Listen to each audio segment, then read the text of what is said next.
And then. Got it. Brilliant. So hello, everybody. Welcome to episode 2 of the Survival to Triumph show. Those of you who are watching on Facebook Live, apologies for the technological error. As I said, I'm a novice with this and it's only episode 2 and I'm learning totally by myself.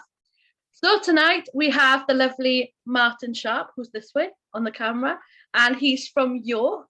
And he is here to tell us about an incredible story of weight loss where he lost 60 kilograms, which is about 9¼ stone. So as he said earlier on, it's almost like losing a person, you know, having another person.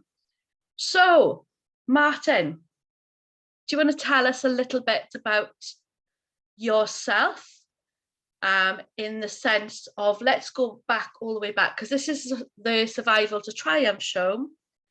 So we want to know about your survival mode, and then we'll go into the success of the weight loss then. Yeah, no worries. So we're going to get raw and deep now with asking you about your private life and about your survival. Go for it. So yeah, I mean, probably the whole thing started about 2009, really, because I set up my own business, which was fantastic. It's kind of the next big challenge, things to do. Spurred on with a good friend of mine and mentor who's actually been a serial entrepreneur. So he kind of said, "Oh, well, your do is great. You should do your own do. Do your do for everybody else." And I was like, "Okay, I'll go do that." And I've had a fabulous experience with it. So many different people that I've met, so many great experiences and things that I've been able to be involved in, and so many lives changed, you know, all around the globe. It's just been a fantastic roller coaster ride. The thing was, and I'm sure you know, running your own little business like I do, it's hard work. You know, if you've not just got to work for everybody else and do the things that they need to get done, you've also got your own business to look after, staffing, whatever that needs sorting out. And when you finish that, you kind of come home, you've got to do your family life and all those kind of things that kind of go on. Because I love my family, I love my kids. We've had some amazing adventures together and still do. So even to this day, it's great, even though they're a little bit older these days. And then after I've finished doing that, I spent a lot of time with my friends and things. And what I hadn't realised for a long period of time, that is actually the one person I wasn't looking after was myself. And I really didn't realise that until we were studying. I took my mum and dad and kids and everything over to Florida for a 3-week holiday because my mum always wanted to take my brother and me to Disneyland. That was one of her biggest regrets, that she never managed to do that when we were kids. So I thought, you know, I can do it now. I'm going to take my mum to take her grandkids to Disneyland. So we did the whole thing, took them to Florida.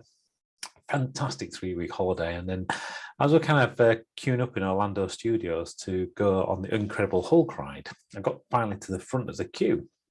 And the guy said, "Oh, I'm sorry, sir, you won't fit in the seat.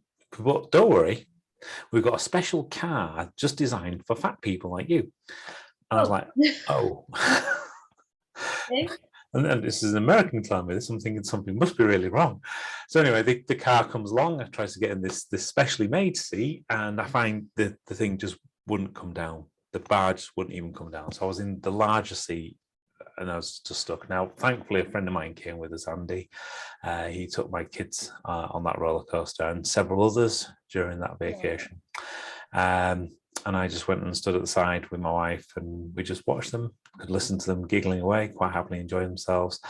And yeah, so that was kind of my first moment where I thought, actually, something's really gone wrong here. Yeah, so that must have been, well, I'm going to ask you, I can assume what it means. How did that feel when they got the bigger chair and then you couldn't, and then I assume there's a queue of people? What were your thoughts in your mind at that point then? What was? I was a bit horrified, to be frank, as anybody would be. And then when I finally couldn't get into the larger chair, that was just mortifying. As I say, Andy was really good. He didn't even bat an eyelid about it. He says, "Oh, I'll take the kids on, don't worry about it." So my kids didn't even notice, thankfully. And it wasn't until I did. Oh, I don't think they didn't care. They we just managed the situation, you know, it's that simple. So I didn't draw attention to it or anything. We just let them get on. Andy did it with them. And then on the few of the rides where I still couldn't do the same thing, we just did the same thing.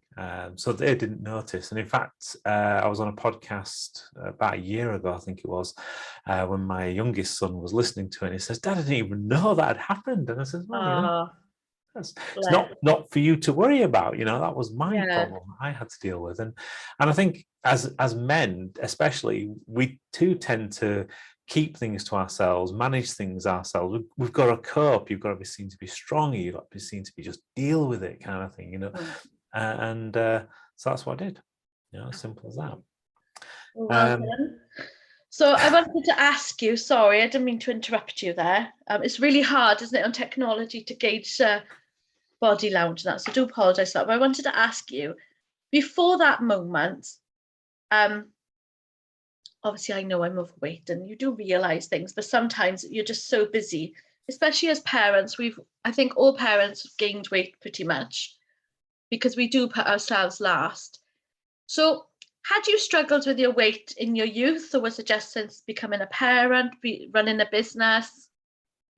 I've never been the most sporty or active child, I'll give you that much. In fact, my mum would probably tell you straight away, I used to complain at having to go on hikes or anything, or so I wouldn't necessarily put myself in that category, but I was relatively fit. You know, coming out of doing scouts and things, I did go hiking. I took up doing things like kayaking and things, really enjoyed that. And in fact, up until probably starting my own business, I was part of doing the canoe slalom. I used to do a lot of white water, used to do a lot of cycling. So I was relatively fit. I mean, I wasn't, I wouldn't have put myself in for a bodybuilding competition or anything else like that. I was no Adonis or anything, but I was okay, you know, and that was fine. And even, you know, during the years when I was doing the setting the business and things up, I was happy.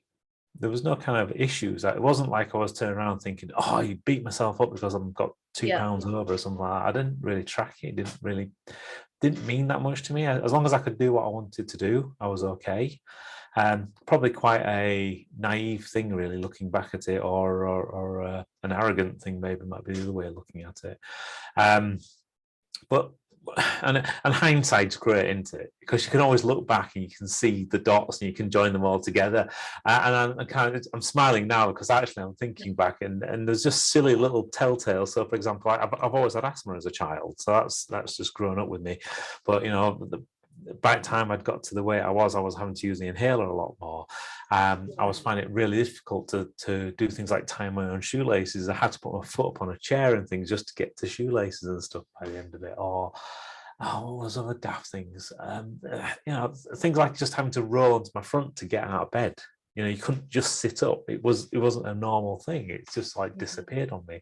And, you know, these kind of things, along with, you know, the aches and pains that you're kind of developing, I just thought were normal. I thought it was just, you know, me getting older, you know, part of life, etc. And I never really put much thought into it until really I got that issue with the roller coasters. And then that was kind of a bit of a double whammy because all that happened. And then as we're looking through all the photographs on an evening and stuff, I came across one photo and it was me sat next to my wife and literally I think I had bigger boobs than my wife did. And man boobs. It was boobs, yeah, absolutely. And I think that on top of what had happened with the roller coasters, I was just gobsmacked, absolutely gobsmacked, and I knew something had to change at that point. Well, that's incredible, and it's exactly what you're saying. Like going back to when you're busy, you've got your own business, whatever. Like I'm a bigger woman, and I did do a bit of a fitness thing last year, and I lost quite a bit of weight, and then I slowed down, and my dog had puppies, and then that kind of threw everything out. And Christmas, the weight gain. But it's not that you consciously put yourself last. It's just that other things become priority. And I think for any parent out there, this is why you always see parents, once the kids are a few years old, most of us, not everybody, but a lot of us do look different to what we did pre-children.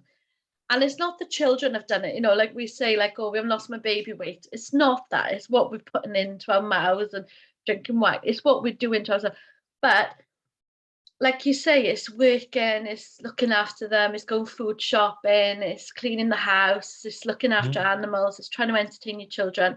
Everything comes there. So you're not thinking, oh, you know, you're not hating yourself that you want to put yourself out. It just happens. It's just life, isn't it, Martin? It's just total life. So, Yeah. so your mental health and everything before then was fine. It was just that it was putting yourself last, or did you have any mental health issues at all before that? No? No, not really. I mean, nothing that I, you know, everyone has a blue day, but I mean, it's nothing major, is it? So you just kind of get on with things. So I would never have classified myself as being an anxious person or a stressed person or anything else like that. I just got on with life. It's part of it. Yeah. So you saw this photo where you had the moobs. Yep. So what kicked you into action then? Because it's always like a breaking, like a eureka moment, isn't it? Well, that was pretty much it. So, you know, I always came back and I kind of changed all sorts of things. And I tried all sorts of stuff. So I got gym membership, obviously, because that's the first thing you do. And I went online, I got myself a diet plan, etc., and got that all sorted out. I got a personal trainer and things dealt with. I was looking at things like British Heart Foundation, doing the 10,000 steps a day. Yeah. I did all sorts of stuff to try and just try and make this thing work. But the crazy thing is, none of it really worked. You know, the diets didn't work. I tried, you name it. You know, South Beach diet. I did the whole thing where you have to eat tons of lettuce and things. I even tried fat burning coffee. Well, I mean, who on earth invents some of this stuff? It's obviously the people that coffee. understand the Is that the psyche. butter bombs? Sorry? Is that the butter bomb coffee with the keto diet? No. It wasn't a keto one. It was literally called just fat burning coffee. Oh, right. Okay. But yes, I just tried everything to just see if it worked. But there'd always be something that would stop me from completing, and a lot of it was down to the lifestyle I got, because you know, a lot of the time I didn't know, you know, which city, county, or country I was going to be at any one point in time, because I was literally working globally, and sometimes I'd be over in the States, sometimes it'd be Kazakhstan or down at UAE or wherever really. So it wasn't like I had a very stable lifestyle. I think a lot of the things that are available for people, they're all based on, you know, you do a 9-to-5 job, you always go to the gym at this specific time, you will always eat at this specific time, you'll always do this at this specific time, or see this. But if you don't live a lifestyle like that, which I think a lot of parents can't do that either, along with lots of like business owners, and the number of boardrooms that I've sat in, and people larger than what I were, I don't think it's realistic sometimes to just keep bringing out the same kind of answers if it doesn't always work. Yeah. So yeah. Yeah. I'm thinking now, everybody knows, don't they, that you've got to eat less and move more. Every single person, we all know that, and I know that, and I've got a lot of chub. But it is, and like you say, these things are geared up for even the times of these slimming groups, often the case, or like, you know, no carbs after 5 p.m. Well, if you work until 5:30, you're stuffed. You know, by the time you get home and see to the kids, you know, sometimes you're not cooking until 7, and you don't sit down to 9. So it's like, yeah. And when you're traveling and hotel food, you usually have a nice buffet, you know, dinner in the, you know, breakfast, or there's the restaurant, and there's not always the healthy option on there. Yeah, So, and I think a lot of this is, I don't know, we'll come back to the solution a little later. yeah. But you're spot on. It's difficult, and it's easy to kind of make those excuses. And you know, I spent 5 years, you know, trying. You know, 5 years where in 5 years I lost 10 kilos. That was it. You know, that's what that. 20 pounds or something. So it's not a huge amount for the amount of effort that was going in to try and make that happen. But it's all those little things that kind of keep getting in the way, where you kind of going out and you think, oh, I'll today will be okay. I'll just go out for the meal with everybody, because it's just this one night. It's just this one business lunch. It's just this one. But just this one tends to happen at least 7 days a week. I can relate to that. And I'm sure everybody, there's probably people here nodding their heads. And it's the thing of, or I'll start on Monday, or I'll have a treat the weekend, or life's too short, or eat that piece of cake. Or Yeah. there's it's all those kinds of things. The excuses we tell ourselves, and we do enjoy the Chinese on a weekend, or the McDonald's is quicker than, wrestling up a meal sometimes. But it takes absolute dedication, and hats off to you. So am I right? How much did you weigh in stones before you lost weight? So we're 24 and a quarter stone, 154 kilos. Wow, 24 and a quarter. You can't even imagine that. Like, Yeah. mad. So for me, that was a 54-inch waist. Because I'm quite tall, so I managed to carry a lot of it, which was lucky, really, in many respects. So I've gone down from a 54-inch waist down to a 34, 36, depending on the manufacturer. Wow. And what size clothes were you there? Like, because obviously we have small, medium, large, extra large, extra, extra large in the Yeah, UK. triple XLs and above usually. And where did you get those clothes from then? Because a lot of places don't sell. Did you have to? I was very limited in choice, to be frank. So a lot of the time I would buy clothes because they fit as opposed to whether I like them or not. So form follows function became a necessity for me as opposed to being a kind of guideline. Wow. No, it's incredible. I'm looking at you now, and I've seen your full length shot, and maybe we'll get some pictures up after what you sent me of your before. So, but it's like, you do look good. You've got a nice, physical frame. You look healthy. You can see that you work out. So it's amazing what you've done. It's absolutely Thank you. amazing. So you tried over that 5-year period. What was the change then? It's interesting, actually. I almost gave up. I joined with me and a couple of friends. We created a little accountability group because the other bits weren't working, and we had a bit of a laugh about it. We called it Happier, Healthier, and Hunkier. And anyway, I was having lunch with one of them, James, in the Crown Plaza at Fellbridge. We were doing a speaking event, and anyway, we were sat over breakfast, and this other chap came in. He was one of the delegates, a guy called Pete, and he asked to come have breakfast. We thought, yeah, no worries. So we got chatting, talking about all sorts of things that were happening at the event we were at, and I just, when you look at somebody, you think, actually, he really does take care of himself, just like you said a second ago. So Pete wasn't as tall as what I was, but it was just looked really well proportioned, nicely chiseled, and you're thinking, yeah, he obviously works out or something. So we asked the question, what do you do? How do you keep yourself in shape? And he told us about his kind of gym routine, how he eats healthy, etc. But it's not about denial and all the rest of bits and pieces. And he says, oh, well, I used to be a chubbier chap as well. And me and James looked at him thinking, yeah, sometimes you talk to these guys that go to the gym, don't you? And, their idea of being fat is to put half a kilo on because they had 3 Ryvita or something 2 days ago.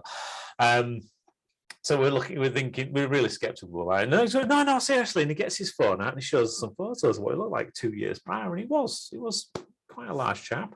And he showed us some of the other photos of what he'd done from a recent photo shoot. And it was just absolutely amazing. We're just astounded. And we said, well, how do you manage to make this happen? And he said, well, I worked with an online fitness coach. So straight away I says, right, let's get his details and go and work with him effectively. Because I was still, at that point, I sort of thought, actually, there is hope. We've found somebody who's got a solution, because he was a businessman. He was a busy guy. He was traveling all around Europe for his work, etc. And yet, even during that period, he'd still managed to make that work for him. And I was wondering, can I actually make the same kind of thing work for me as well? Yeah. So he was like your inspiration. So really, that could have been like a little connection to put you on your path. I do believe in these connections. Sometimes we're meant to meet people who help shape us, and like fate, I suppose. I believe in that kind of thing. So you just got to be receptive to them, haven't you? So that's the key thing. Yes. Yeah, people are often sent our way, and if we're not in tune with it, and I'm all about the law of attraction and using your inner compass, your intuition. So if you felt good, which you obviously did at the time, you were bold and you took the chance to ask. So you took action, which is half the battle, isn't it? Is taking having the courage to ask for help, for even from a stranger in that respect. So you've got in touch with the fitness coach that he saw. So how long then did it take you to make an appointment and get started? You talk about fate. This is the crazy thing. It happened that the fitness coach was actually at the same event as well. Really? Yeah. Oh wow! Yeah. At the hotel that you were all in. So literally, we were all the same in the same hotel at the same time in the same place. So talk about planetary alignment and all that kind of jazz. It couldn't have happened any better. So at first, when I was chatting to him, he was very nonchalant about it. It was like, yeah, okay, if you're really interested in it, you'll make the effort. You contact me, you make it happen. I was kind of thinking, okay, let's do it. Obviously, he's got a method. It must be down to me to make it happen. So I did. I got back in touch with him, pursued him. We signed up for a meal plan, a diet plan, etc. But before we did any of that kind of things, we had a really good conversation. And I think that's where things really started to change. And one thing that he said, which was really kind of profound, was you only ever really value kind of up to 10 things in your life. And those 10 things that you value right this moment of time are the things that you get yourself out of bed for every day. It's the things that motivate you, things that make you want to do stuff. The reality is, though, you will never achieve all those 10 things every day, but you'll always achieve the top 3. Oh. And if you want to really change, because you are so low, so far down in your own priority lists, that actually you don't appear on that set of values for yourself, which is the crazy thing, because you should value yourself. You should value your health and your body and everything else, because you only get one of them. So to start with, you need to kind of lend your health to something else. And as soon as he said that, I kind of realized exactly what he meant and what I needed to do. Because if I'd continued to do what I was doing, I already knew that I was on a path to it's path to destruction, to be frank. I've got my dad's got fibromyalgia, he's got diabetes, got all sorts of other NCDs that kind of really affect him quite badly and have done for the last 10 years or so. Same with uncles and anyway, other relatives. So I already knew that I was in a position where if I didn't change, things are going to go badly. And not only just for me, though, because it would stop me doing what I'd want to do. It would stop me being able to, look after my family and have good fun times with them, or enjoy times with my friends, or even be able to just help clients out, etc. All that would disappear. So what we'd end up with is a position where actually, if it went on even further, I'd become a burden to my family. And that's the bit that I really didn't want. And as soon as I kind of started to link those things together, every time I was going to go slightly awry, I would just remember those things and just realize actually that, it's just not worth it. And it doesn't necessarily mean I had to deny myself loads of things, but what it meant is I could keep myself focused on track a lot more. Let me just take a sip of water. 1 second, sorry. Oh. No worries. Sorry about that. Yeah, so what you said there is really powerful, that you recognize that you've got a family history of certain ailments and conditions, and that every time you wanted to kind of break your healthiness, you kind of reminded yourself on that you didn't want to be a burden to your family. That's an incredible thought, isn't it? Because we don't think of that.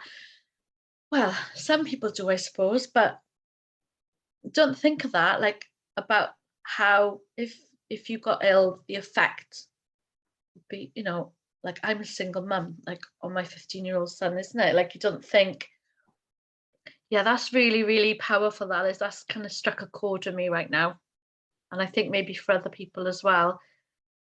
And it's that reflective stance, isn't it? Like, you're reminding yourself, and you're kind of kicking yourself into touch, but it's real, isn't it? And it's a harsh thing to think of. Like, if you carried on down that route, you could have had diabetes or fibromyalgia or a heart condition or something, or a stroke, isn't it? Like with obesity. And I really hate that word, because I'm a chub, right? So I class myself as overweight, chubby, and maybe sometimes a little bit fat. But the word obesity, isn't it? On the BMI scale with the medical BMI, I'm classed as medically obese. Now, to me, an obese person is like what I've seen when I've been to America once, and I've never seen such big people in my life, and like really, like 3 times the size of me. People who were like airlifted out of their house, they stuck in the bed. That's my vision of obesity. But actually, no, obesity, you are at risk of heart and this, that, and the other. And myself, I am medically obese, so I'm at risk of those things now.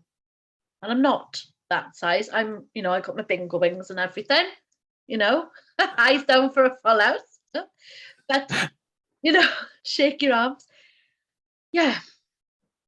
So yeah, that's really that's a powerful thought to have.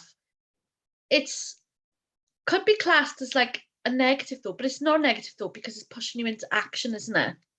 Yeah. I think, as you know, most people will do more to avoid pain than they will to actually achieve something positive. And that's just how, as humans, we're programmed, and I've done a lot of study around this to understand a little bit more about actually what's going on behind that. And yeah, it's quite fascinating when you start to probe deeper into these kind of elements. And again, it's one of those things, we hate loss, so why call things fat loss or whatever? It just doesn't work. And it's these little tiny things that are going off in our minds all of the time. Pain can be an absolutely fantastic driver. Yeah, and I think what you're saying there with pain, PAIN, pain, what you're saying there is about people. We often rather would maybe go and get a paracetamol. Like at our age now, I'm 42. How old are you, Martin? Do you want to share with us or not? 45, nearly 46. Nice. There we are. We're in our 40s. So you could have said no, by the way. I often put people on the spot, sorry. We're being open and honest on this show. I put it away. But we, often would rather go and take a painkiller than look into ourselves and think, how can I change what is the cause? Now, I had a back operation many years ago. I had a spinal tumor, which was cancerous. I'll explain that on a different show another time about my illness. But that was when I was 19. And since then, I have a weakness in my back. I've got problems in the cervical spine. But yeah, the doctor, the surgeon at the time, when I was 19 and lovely and slim, said I'd have to watch my weight. So, and I'd have to do swimming and I have done periodically, but I haven't stuck to it. And I do get the aches. Like now I can feel the back of my neck here and it clicks and all my back seizes up. And yeah, and it's that thing, isn't it? It's easy to go and get a painkiller and smooth it under the carpet, isn't it? Than face the reality of, no, you've put too much in your mouth, and that's what's causing the back pain now is the weight. Yeah, and then if you there's all sorts of things you can do that can help with that. So, for example, if you are exercising a bit more, then you start to build up muscle around that, and that kind of acts as a bit of a cushion, which relieves some of that kind of pain as well. So, there's lots of things that can be done. But anyway, like you say, it's probably not the right time or place. But happy to have a natter with you later about it if you want. Not a problem. Yeah, thank you. That's really kind.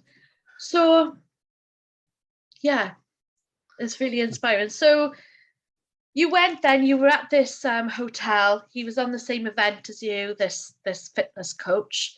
So you signed up then.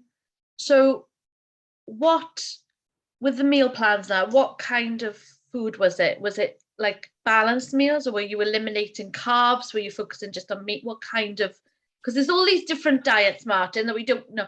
There's Herbalife and Slim Shake, Slimming World, and what is all of them, isn't it?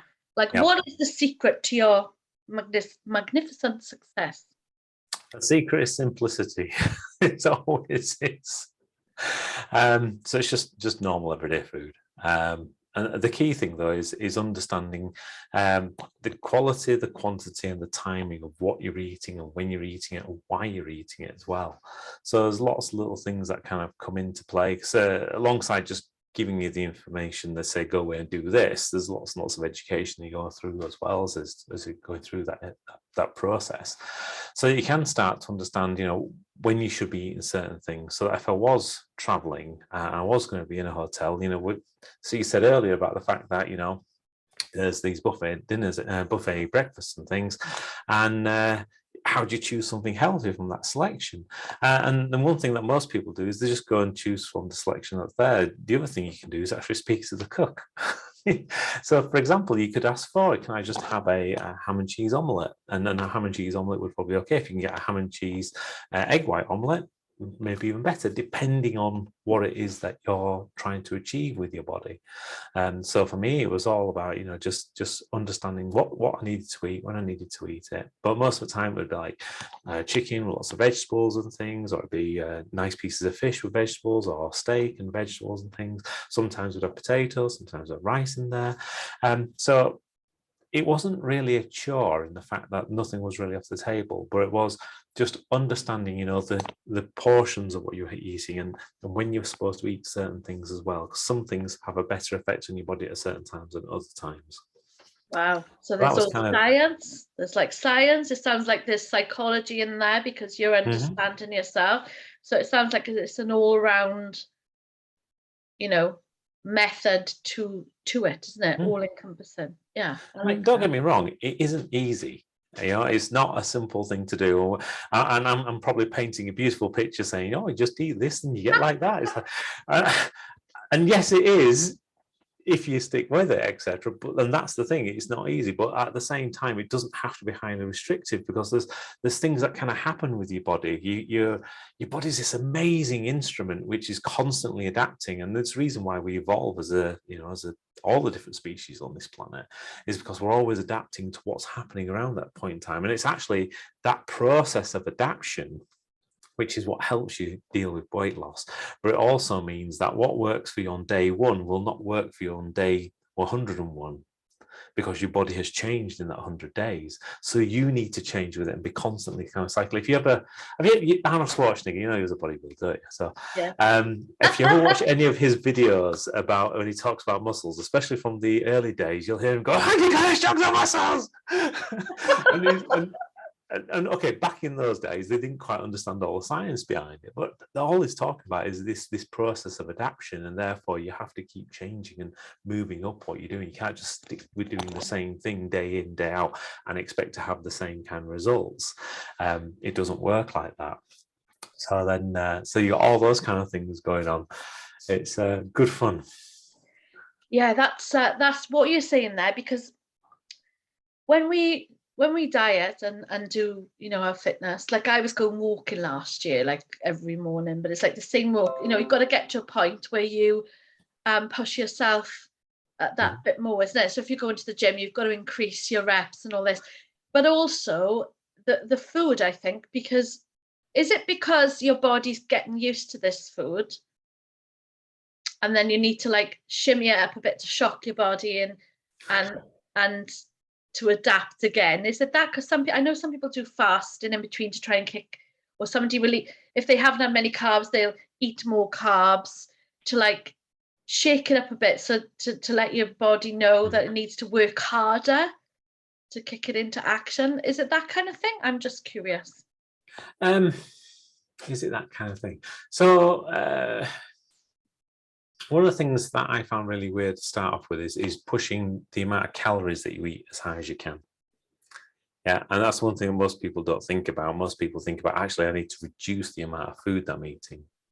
But by reducing the food all the time, all that happens is you're depriving your body of the essential nutrients that it needs to be able to do things like repairing itself, to build new muscle, and in fact, actually to have the energy to burn the fat that you've got. So all those kind of things are quite negative. And if you do it for long enough or in certain ways, it can be incredibly, incredibly dangerous. It's like the difference between, giving a surgeon a scalpel or giving him a great big mallet to try and do some kind of operation. I'm pretty sure your daddy had a scalpel when he did your back. Well, it's that kind of level of danger that you can put yourself in, because your body can go into a position where effectively it's thinking you're going into starvation mode, and therefore it puts itself under stress. You have a hormonal change, you have all sorts of chemical reactions inside your body. And what it does is it's then going, right, I want to stop repairing your body and I want to start gathering as much energy as possible, because all of a sudden there's going to be a famine or there's going to be a drought or something. I can feel it coming, is what your body's thinking. Because, you know, we're only working with the same chemicals and with the same systems we had 10,000 years ago. And you might have felt that. Have you ever been on, you've probably dieted before, yes or no? Oh, yes, Martin, millions of times. Did you ever have one of those where you almost ate next to nothing, and did you ever find that you got a cold afterwards, or cold-like symptoms? Yes. Okay. Yeah. Yeah, and that's your body being run down. Yeah. Oh. And it's those type of little things that are kind of going on, and that people just don't realize. Whereas actually, if you give your body the nutrients that it needs, building blocks for building muscle, the building blocks it needs to repair, because you know you pretty much replace every organ in your body every 7 years or something. But if you give it all the stuff it needs, and you give it the energy it needs to be able to run that system, which is your immune system's amazing, it just does everything, then straight away you're in a much better position. But then we've got that balancing act of that equation, haven't we? So it's, you know, you said calories in, calories out, you know, that is very true. So what we have to do is, as we kind of increase the amount of food that you have, you've also got to think about, actually, how can I increase the amount of activity that I'm doing? And that might be through, for example, increased things like walking and stuff, or going for a run, or jumping on a bike, or going swimming. But also couple that with doing things like resistance-based training, so lifting some form of weights. And they don't necessarily have to be huge or really heavy, because anybody remember that thing that happened in 2020? Lockdown. Oh, yes. How could we forget? Oh. But the thing is, you know, lockdown came March 20. I don't know about anybody else, but I was like, how the hell am I going to get to the gym this whole I bet, yeah. Because I was 1 year in at this point in time, and everything was going really well. Because in that first year, I dropped like 40 kilos. It was freaking awesome. And yeah, lockdown came around, thinking, crumbs, I need to continue this. What am I going to do?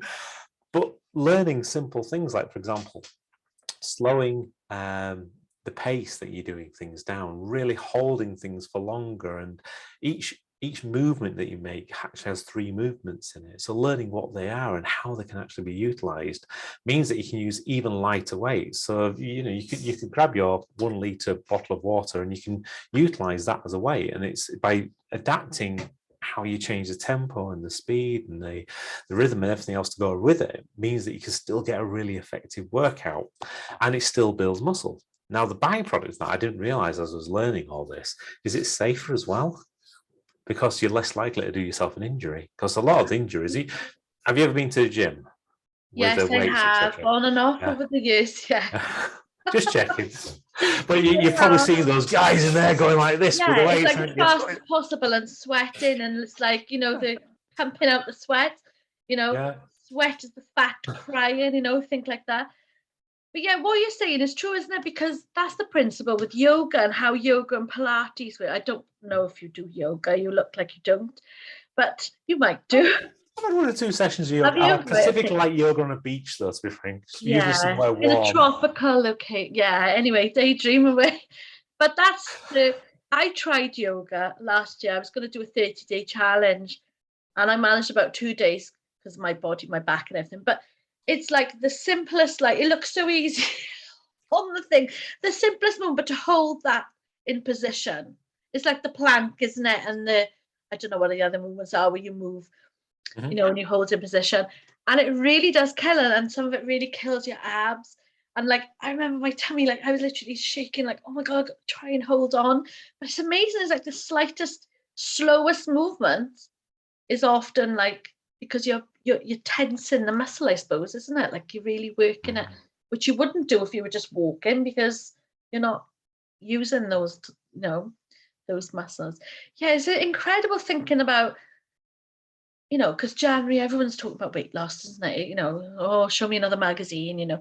But it's really interesting what you're saying, actually. It is really refreshing to learn some new things, that there's the psychology behind it, it's the science, it's how it affects your immune system.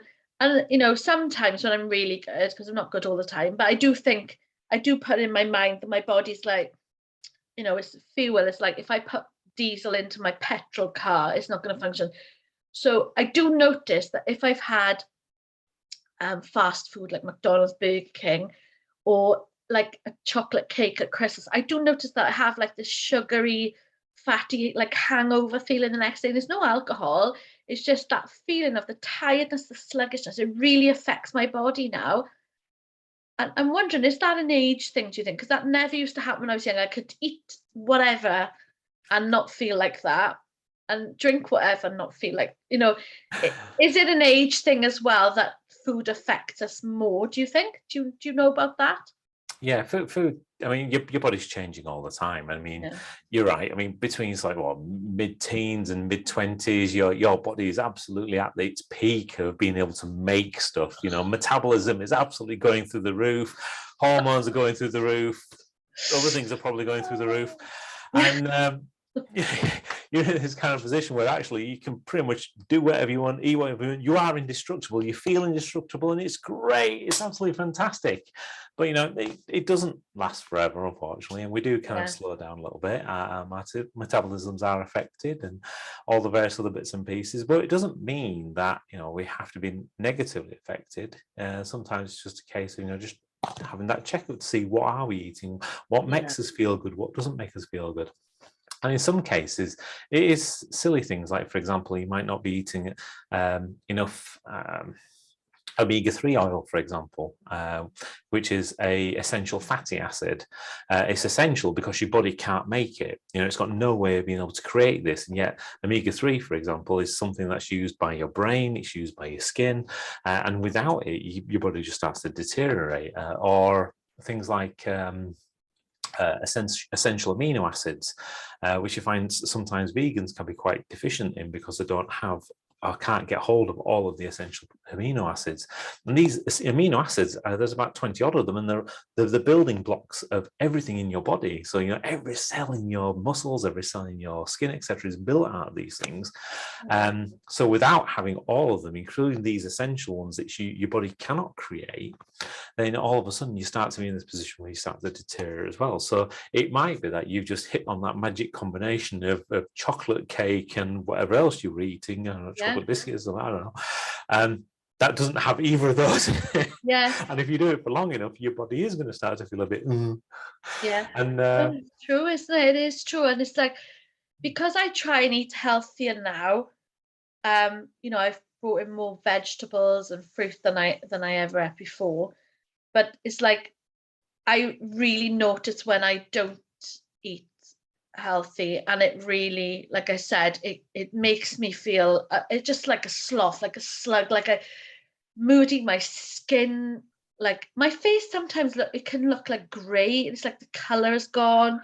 And yeah, I think it is it though, isn't it? It's fuel for your body to function. And if we start looking at food like that, I think I'm gonna have a little rethink today, later on after this conversation, because we've got to start thinking of it like that, and we've got to people need to start, like we all do it, like we go to the doctor with these aches. We need to start looking unto ourselves to see, right, you know, because our doctors don't do that. They don't say, well, look at nutrition and look, you know, and really they need to do that.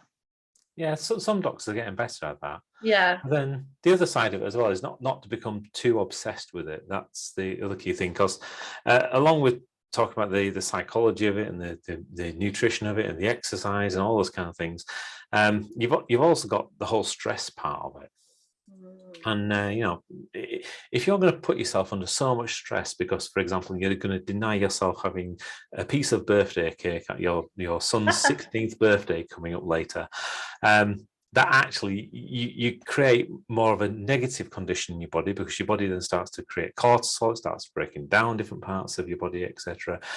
You'll start to crave different types of food, etc. So all of a sudden, just because you've denied yourself something, you've created yourself this stress space. And I think that's the other thing, is for me, it was how could I reduce my stress space as much as I can? Because as much as I said at the beginning, I didn't feel like I had any mental health concerns. I think looking back again, what I can say is I was an incredibly stressed person. Not just carrying the stress of, some of the major transformations that I've done over the years. I mean, I've done things like $16 billion asset transfers. I've done airport purchases and stuff, all sorts of things. Gosh, that's a lot of responsibility, Martin. It is, but it's not just that. It's when you come home as well. You've got the stress of family life, like you were saying. Because that is where my primary concern is. I want to be a good father. I've always have done. I always want to be as I keep going forwards. Don't think I always succeed, but at least keep trying. Yeah, it's difficult, isn't it? Juggling life, it really is. It is. So reducing that stress is kind of crucial. Yes. I'm just looking at the time I am, Martin, because I want to get it all in before the end. So it's 20:47 now. So we've got 13 minutes left. So you lost your weight. So how long did it take you then with the new, because you did 5 years and then you did the new program. So how long did it take you then to get where you are now? So within 1 year, as I said, we dropped 40 kilos straight away, which was fantastic.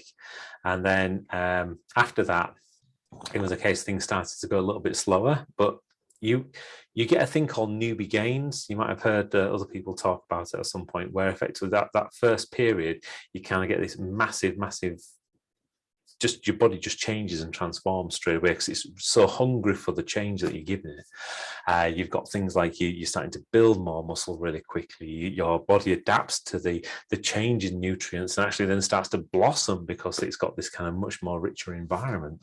And then things will start to plateau out and it becomes harder and harder to make those final changes. But it's still worth it. It's still worth going on and making sure you maintain it, because that's the other side of it. It's if you stop, you're just going to go backwards and you're going to put all the weight back on. And not only are you going to put the weight back on, you'll put more on than when you started. Because your body's been through this period and suddenly it gets loads more food and it thinks, there's another famine coming up now. I'm going to make sure we're really ready for it now. Yeah. And oh dear. So you just need to make sure you are but it doesn't need to be something where you're pushing yourself. Once you've got to a point where you feel happy, you feel healthy, you feel like you're succeeding what you want to be, that's where you're just going to a way of being able to maintain it and make it happen. And every, 3, 4, 6 months, whatever it needs to be, you might just want to go, let's get that a little bit better for the beach this year, or I want to look my best for Christmas, or whatever it's going to be. And you might just have that little bit, it's like 6 to 12 weeks where you go, right, I'm just going to be that little bit better at doing that. Just push myself a little bit further, a few more extra sessions, and it will make a big difference.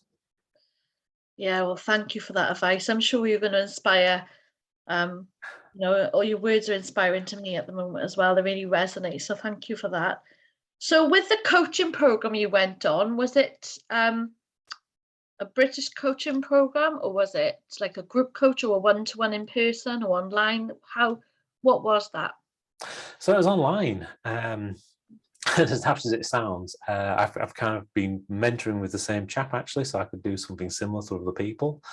Because the one thing I find is there's not a lot of people out there that can take a person like me through what I went through. And like I said before, I've seen so many other people in the boardroom that have a similar kind of physique and lifestyle. So I think there's a great story there to try and help a lot of other people. And then, as we start to become more working from home, more working on computers, etc., it's less and less moving, And so if there's ways that we can help people remotely to be able to become better, then that's fantastic. So yeah, I've been working with Adam now since 2019, the first year as a client, and then in 2020 I decided, let's try and help other people as well. So. Wow. So now, are you doing that in addition to your previous job? Yes, like me at the moment with the coaching. Yeah, so that's brilliant. So if we have any inspired people, how are you taking clients now? How do they get in touch? Maybe we can put like a link when I put it to YouTube. I can put your email or something. You can send it to me, and we can. And you might have touched the heart of somebody that feels, that's watching tonight, that is, really worried about their health, and they just need that to take the bull by the horns, and they want that personalized service that, because when you're in the gym, yes, you can hire a personal trainer and that person will help you with the exercise at that gym. Then you could hire a separate nutritionist and that person could help with that. And then, well, who else do you hire then for the psychology of it? So it sounds like it's a multi-layered, multifaceted approach, a holistic alternative approach to it. Am I right in my description of you? I think you're bang on there. I mean, you're absolutely right. It literally is. It's looking at all those kind of things. It's about education. It's also about looking at how you deal with scheduling and making sure you're prepared and things. Because there's a lot involved that sometimes are the things that trip people up. So, for example, even just saying to somebody, I want you to go to the gym 5 days a week and I want you to eat healthy, that's actually quite a big commitment, because it might be an hour in the gym, but then it's the 20 minutes to get there, 20 minutes to get back. It's the 10-15 minutes to just check out what it actually means by each of the exercises and write down what they've done before. Might be 5 minutes afterwards. And then thinking about the meals, it's the going shopping, buying the right things. It's maybe you roast off an amount at the beginning of the week or something, or cook something, or all the prep time and the thought process goes into it. So there is a lot of commitment and things that you need to get done. And if there's ways of being able to make it easier, and even better ways of having alternatives for when things don't always go to plan, then that can be the difference between making a difference that week and not making a difference that week. Yeah, absolutely. And the meal prep, isn't it? And it's like always being one step ahead. If you've got to work late, your boss says, or there's a traffic jam, or somebody's ill, and then you've got to help take care of. So we'll put that up by the time I post this onto YouTube. So if anybody wants to get in touch with you, they can.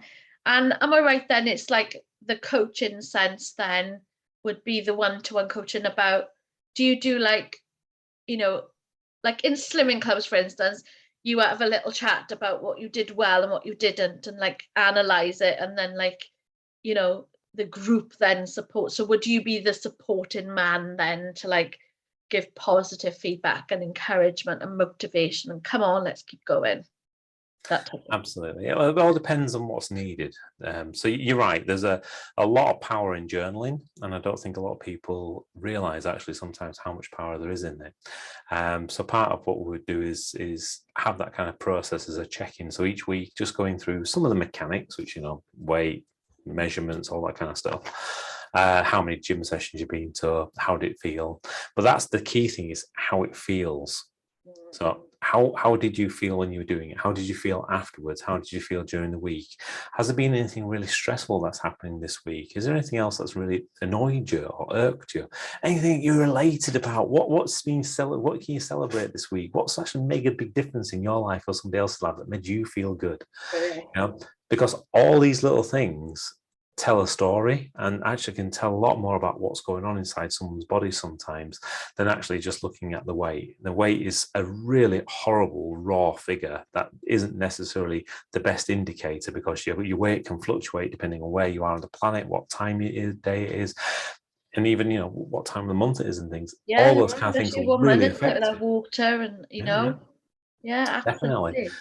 So, it's a horrible little indicator. So we're looking for trends in that, but actually the rest of it can give you some real indicators. And some people, you're right, it's a case of, chipping along. Well done, you've done fantastically well. Other people, it's given the rockets sometimes. Yeah, it's the accountability, and that's what I love about coaching. As I've said with Laura, where she works with entrepreneurs, and I work with people who've been through trauma, and it's like it's holding someone's hand, but it's being it's being that force of reckoning, isn't it? It's not being mean, but it's holding accountability, so they know then they've got to come to you with a with some sort of result or explanation, and it's like it keeps somebody on the straight and narrow then, doesn't it? Yeah, absolutely. But you've got 5 minutes left. I was really I didn't ask you before, but you told me before that you wrote a book, or you've written 2 books. Were your books on weight loss, or were they on something completely different? Something completely different. So my first book that I wrote, and I wrote it with a chap called Ed Johns, and it's Digital Transformation: The Significant 7 Imperatives for Successfully Delivering Complex IT Projects. Oh, right, okay. First one. Well done. That's My brilliant. second book was Beat the Statistics, which is all to do with how to survive and thrive as a small business. Yeah. That was my second book. I am going to write a book about the weight loss side of things. Yeah. So that is on the way. I just Well done. structured it, and there's lots of other things that I've been contributing as part of other people's books or ghostwritten with other people. So. Oh, well done. So very, very talented man then. Selling airports and this, that, and the other, and then writing books on IT and weight loss and now the coaching. So what's your day job then? Is it in IT? So I'm a business consultant is what I also do, which is why I come across a lot of different businesses and things. So I tend to deal with large scale change. So people that are looking to change their business in a significant way, either looking to introduce a new service, buy a new business, sell a business, make something really different. And the time that I get involved is usually after they've done the purchase and they kind of look at actually what have they got and what they're going to do with it, which is usually, Martin, I made a mistake. I'm going to fix it. I've invested all this money. So you sound like a very intelligent, very, educated man with all these business things. And yeah, well done. Doing well in life, and I'm sure your family are very, very proud of you. Thank you. Yeah. And a great role model for your kids as well, growing up, and that's really good. And it's nice to talk to a man about weight because I mean, I've heard jokes, as now we've said, oh, fat is a feminist issue, and men are like, oh, it's the beer, it's all paid for. They make jokes down the pub and they punch each other in their tummies and they make a joke about it. But like, women have always been the ones that are more, well, who appear to be more self-conscious. Men maybe hide things and do it through deflection with joking around, you know. Yeah, so it's nice, especially, if men are watching tonight, somebody who's overweight might really connect with you and think. Yeah, and I think it all depends effectively on what it is. Because, for example, some people I've worked with, it's just a case that they felt like they just wanted to spend more time with the kids and they wanted to play with the kids. There's one chap, for example, every time he wanted to play with them, he just got absolutely exhausted to the point where he couldn't breathe. And when we finished with him after about 12 weeks, he was cycling with them every single weekend. Wow. Granted, we had to get his kids to help out, so they were like the alarm system on his Haribo habit. But other than that, yeah, that's really brilliant. So well done. Do you know, it's a full inspiration. So you've got 2 minutes left. Have you got any? I asked Laura last week if she got any golden nuggets of wisdom. So if somebody's watching this now and they are overweight, obese, what would you say to them? Like what could you say to reach out to them? Have a think. well, being overweight or obese, it's all about being you. Be happy in being who you are more than anything else. Don't just do something just because you think somebody else thinks you should be a certain way. That's not how change works. If you're trying to do something for somebody else or for any other kind of external reason, change won't happen. So if you do want to change because you want to change, because you feel like you've got some kind of pain or you've got some kind of issue, or you just want to be different, then do so. But find that one thing in life that will mean so much to you that it makes it happen. Because once you kind of find that value, that's when the change really can start to happen, because every single day you have a reason then to make it happen. Wow, that's a really powerful statement. So well done, Martin. Thank you for coming on. Can you believe the hour is up already? It feels like it's gone so fast. You've done really well.